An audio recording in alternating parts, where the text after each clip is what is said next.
নাকি ওয়াকার মিয়া?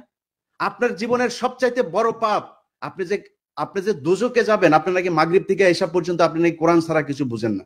আমাদেরকে বুঝায় গেল ভাই, আজকে বলি নামটাম না বলি, আমার আর কনক ভাইরে আর্মির প্রতিনিধি দল আইসা নিউ ইয়র্কে এসে বুঝায় গেল উনি মাগরিব থেকে এসা পর্যন্ত কারোর সাথে দেখা করেন না, কোরআন শরীফ পড়েন। এইভাবে নাকি কেমনে পরে চশমা চোখে দিয়ে এইভাবেও দেখা গেল না, একদম সামনে বসা। আমরা বিশ্বাস করলাম। আমরা কিন্তু তারপর থেকে পিনাকি দাদার কাছে আমি মাপ চাই আজকে। পিনাকি দাদা আমারে বলছে যে তুমি ইয়ারে কেন করলা, ওয়াকারে কেন ব্ল্যাঙ্ক সাপোর্ট দিলা।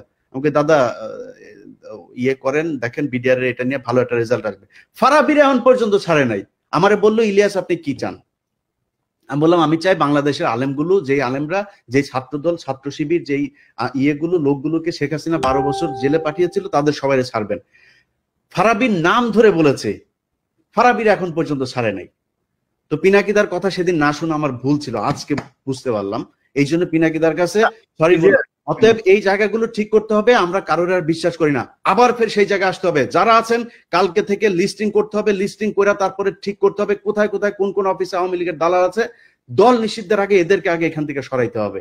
নাইলে যারা এখন এই যে আওয়ামী লীগের লোকজন দেখেন, বিএনপির ভাই এবং জামাতের ভাইদের বলি, তারা এখন আপনাদের দলে যাওয়ার জন্য পারাপারি করে না, কালকে দেখবেন সবার আগে আপনারা ধরবে। অতএব জামাত বিএনপি কোন দলের মধ্যে কোনো ভাগাভাগি নাই। আপনাদের ভেতরে রাজনৈতিক সমস্যা থাকবে, খুনোখুনি হবে, মারামারি হবে, সব হবে, এক জায়গায় এক হইতে হবে। সেটা হচ্ছে আওয়ামী লীগ বাংলাদেশে কোনোভাবে পুনর্বাসিত হইতে পারবে না। ব্যাস, এই জায়গায় আর কোনো কিছু নাই। সবাই প্রস্তুতি নেন, আবার বিপ্লব শুরু হবে ইনশাআল্লাহ।